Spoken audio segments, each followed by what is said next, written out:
Muy buenos días. Soy Francisca Neff y les comparto esta ponencia que propone reflexionar acerca de distintas representaciones visuales en el marco de la catalogación e investigación de retablos. El material de base proviene del proyecto PAPIT IN 403519, Repertorio Ornamental y Estrategias Compositivas de los Retablos en Hispanoamérica siglos XVII y XVIII, que se inscribe en los aportes que desde hace varios años el Instituto de Investigaciones Estéticas está haciendo al registro y la catalogación del patrimonio novohispano para su conocimiento, difusión y conservación.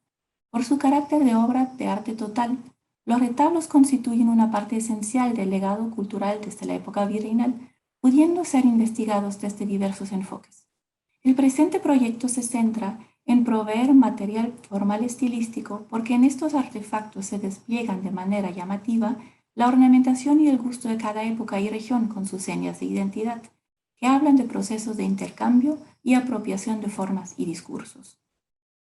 Partiendo de la premisa que las ciudades episcopales se constituyen como centros culturales, se registran y catalogan los retablos conservados en los centros históricos de Ciudad de México, Puebla, Oaxaca, San Cristóbal de las Casas, la Antigua y la Nueva Guatemala. Con ello se cuenta con un trayecto entre la capital del virreinato de la Nueva España y el sur, empero la pandemia forzó a cambiar los planes, no se ha podido llegar hasta Perú para posibilitar el análisis entre los virreinatos. La información es sistematizada en un catálogo digital, del cual en esta ponencia se presentan ejemplos de las representaciones visuales, así como las decisiones que se tomaron respecto a sus características específicas. Se pretende reflexionar acerca del potencial que proporcionan para la investigación de retablos, pues a falta de información documental para un análisis amplio de las piezas, el investigador requiere de múltiples enfoques para dar cuenta de las piezas y ubicarlas en el contexto artístico. La diversidad del material representativo del aspecto de los retablos pueden ayudar a esta tarea. El registro de retablos de Ciudad de México, Puebla, Oaxaca y la Antigua aquí presentados no hubiera sido posible sin el apoyo de la UNAM, de la Dirección General de Sitios y Monumentos del Patrimonio Cultural, del INA, de la Catedral Metropolitana, las arquidiócesis de Ciudad de México y de Puebla y los párrocos de Santo Domingo de Guzmán, de Ciudad de México, San Francisco el Grande de la Antigua y San Agustín de Oaxaca, a quienes agradezco su confianza en el proyecto. El proyecto consistió en trabajo intensivo del campo, fotografiando y midiendo los retablos del censo realizado con anterioridad, de organización y procesamiento del material de registro, así como de pesquisa y elaboración de información adicional para ampliar las fichas de catálogo. Tareas que contaron con el apoyo de un equipo de becarios, prestadores de servicios social y de prácticas profesionales, que a lo largo de 4 años sumaron 17 personas. Respecto al contenido de esta ponencia, agradezco especialmente a Luz Rodríguez, Saraí Sánchez y Jorge Romero. Para aumentar el valor informativo de las fichas de catálogo y promover diferentes vías de investigación, se decidió registrar con mayor detalle la parte baja del retablo, dado que por cuestiones de tiempo, presupuesto y logística no se pudo reunir todo el material deseado para un estudio de caso, por lo cual el registro siempre se encuentra en esta disyuntiva. Adicionalmente a las tomas fotográficas y mediciones de las dimensiones generales de los retablos, se realizó el levantamiento del perfil inferior y superior del zócalo, así como el perfil inferior del banco. Es preciso aclarar que para la parte inferior del retablo que se apoya en el piso y donde está asentada toda la estructura, utilizamos el término zócalo por ser el más frecuentemente encontrado en la documentación histórica. No zocalote, que también se encuentra, o sotabanco, que es un término acuñado en España y que hasta ahora no hemos encontrado en la documentación histórica con la acepción mencionada. El catálogo se alojará en la base de datos Collective Access, donde además de la información respecto a la ubicación, cronología y autoría del retablo, su descripción general y detallada y las referencias bibliográficas y de fuentes, se anexará el siguiente material visual: fotografía general y de detalles, dibujos de plantas alzados y fotografías modificadas de ornamentos. El dibujo es una herramienta útil para el análisis comparativo por su capacidad de síntesis y facilidad de reproducción. La historia del arte, así como disciplinas cercanas como la arqueología, arquitectura y restauración, se sirven de dibujos técnicos para la investigación y representación de sus objetos de estudio. Por un lado, este recurso permite mostrar las características específicas de un objeto y por el otro, tipificarlo, siendo la claridad y comprensión una de las claves. Realizar un dibujo se puede entender como un ejercicio de reconocimiento de la obra por la conjunción de ojo y mano que recorren juntos el perfil y las entrañas de la pieza.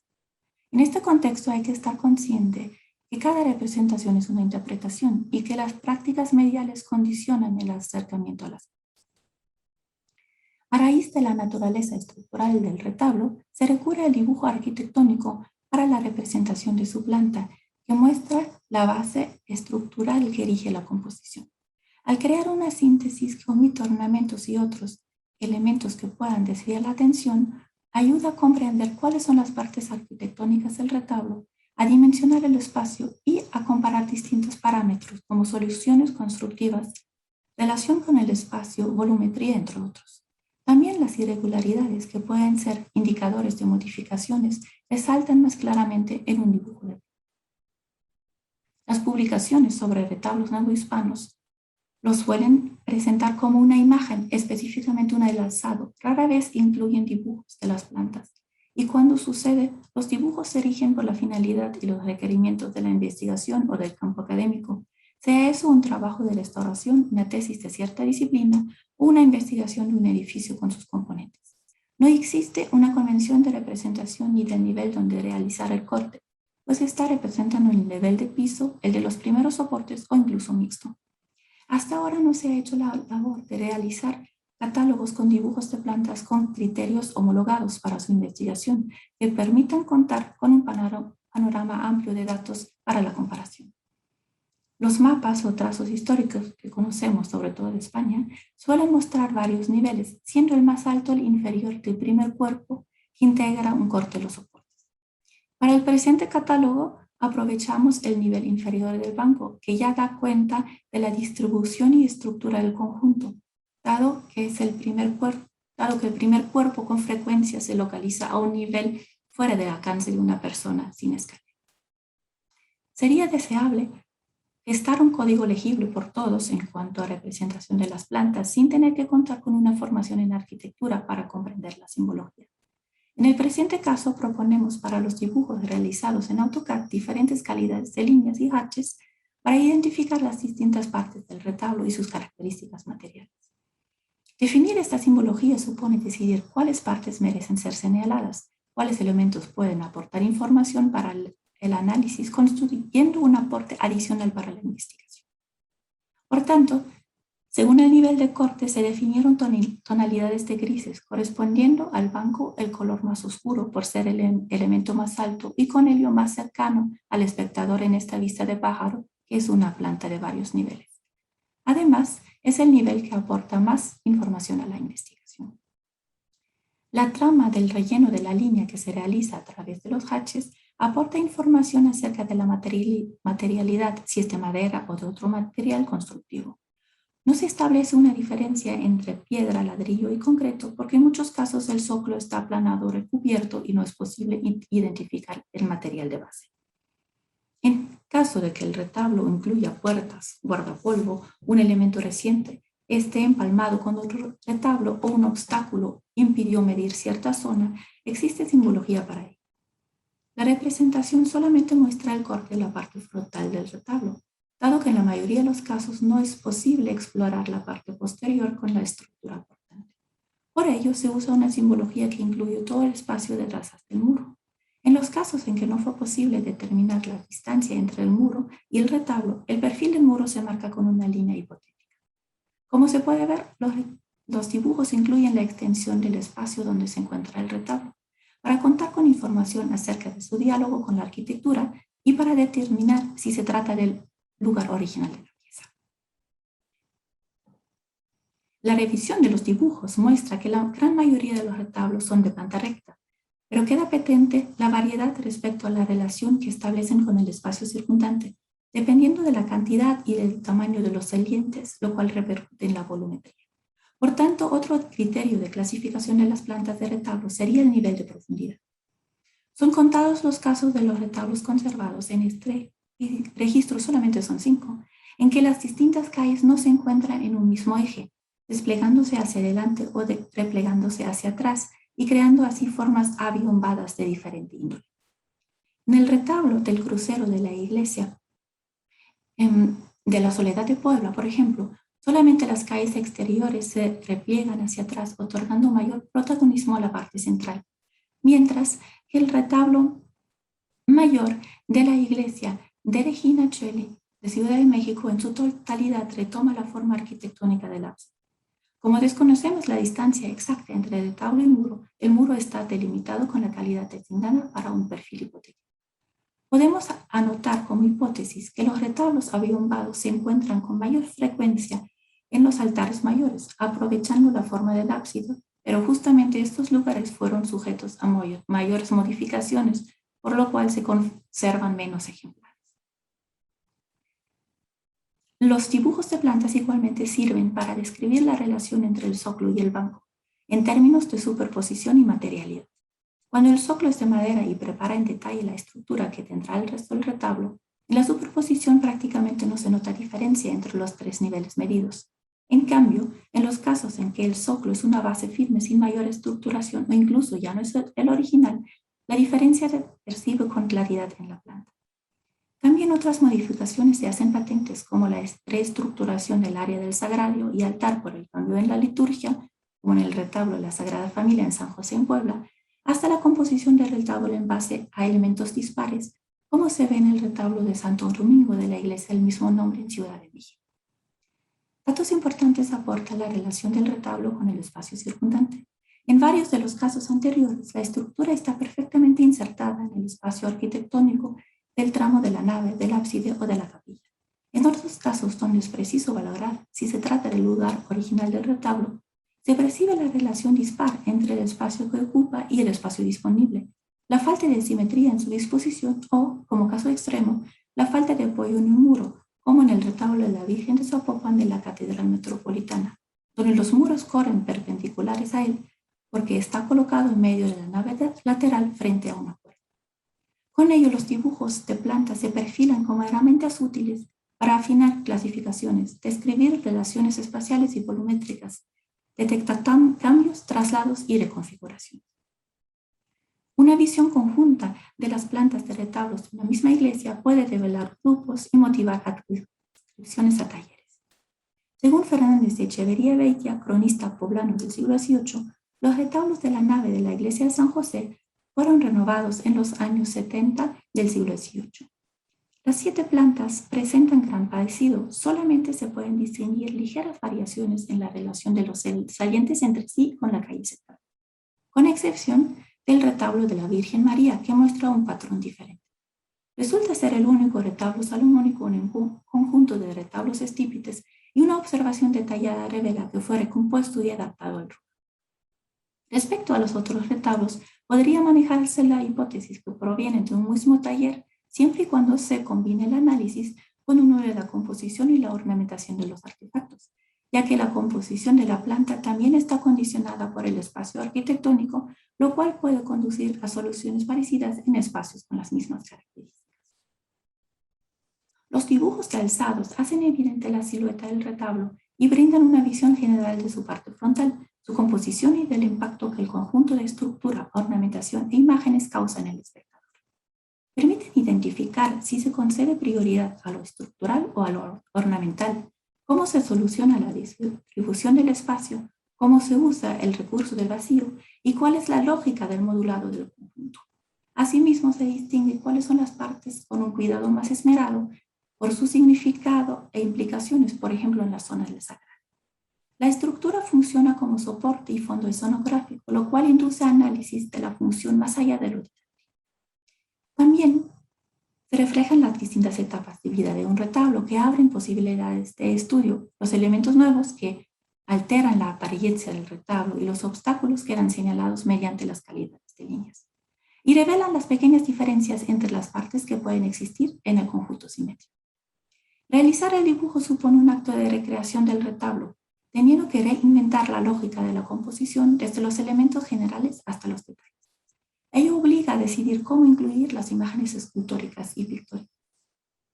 Además de delinear la escultura, se optó por incluir perfiles generales de las composiciones de las pinturas, dado que su contenido es parte del repertorio formal del retablo, aunque no sea tridimensional, pues es notorio que en muchos casos la posición de las pinturas en el conjunto repercute en la composición de las mismas, lo cual proporciona información acerca del acto creador del pintor y del diseño en general.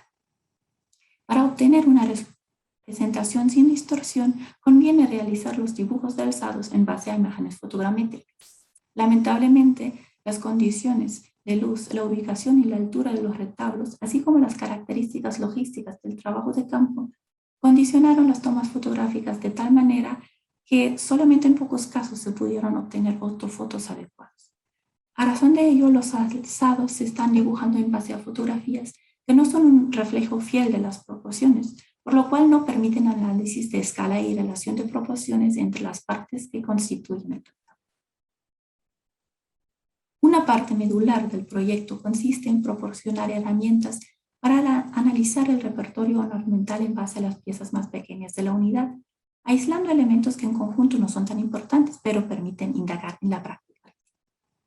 Partiendo de la premisa que también en las partes pequeñas se revela la mano del artífice, que por la falta de fuentes documentales la comparación formal estilística es indispensable para poder describir talleres, la relación entre fuentes gráficas y obras tridimensionales, así como relaciones e intercambios artísticos, los ornamentos son vitales para estos ejercicios.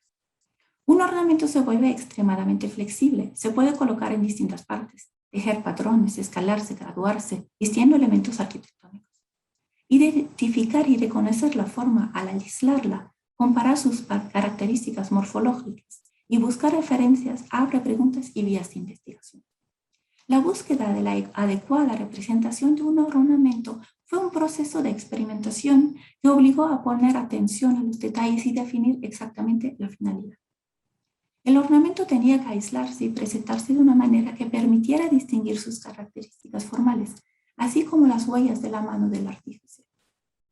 Por su capacidad de síntesis, el dibujo parece idóneo para ello.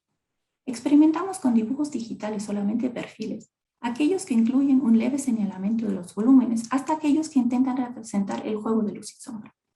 Aunque estos dibujos permiten identificar fuentes gráficas, su apariencia está fuertemente marcada, no solamente por la habilidad y formación de cada dibujante, sino también por su concepción de la pieza, lo cual constituye un sesgo que estará presente al momento de usar el dibujo como herramienta de análisis. Por otro lado, exploramos la vía de recrear el ornamento mediante mallas, lo cual omite la materialidad de la pieza de madera y la hace parecer otra distinta, creando una superficie muy pulcra, conllevando la idea de una reproducción muy nueva. Finalmente, abandonamos el dibujo y empezamos a trabajar directamente sobre las fotografías, modificándolas, es decir, aislando el ornamento y creando un área común en cuanto al color, mediante la unificación en escala de grises, y donde fue posible, eliminando los efectos excesivos de luz y sombra provocados por condiciones externas. Con ello obtuvimos imágenes con bastante información acerca de su apariencia y materialidad, y no únicamente la forma y volumetría. La experiencia descrita significaba poner el ornamento cuasi bajo microscopio, delineándolo para seguir la ruta de su perfil, recorriendo minuciosamente para detectar su relación con el fondo. Al querer indagar sobre la manufactura, se requería información respecto a materialidad y textura, lo cual era un reto adicional sobre la representación.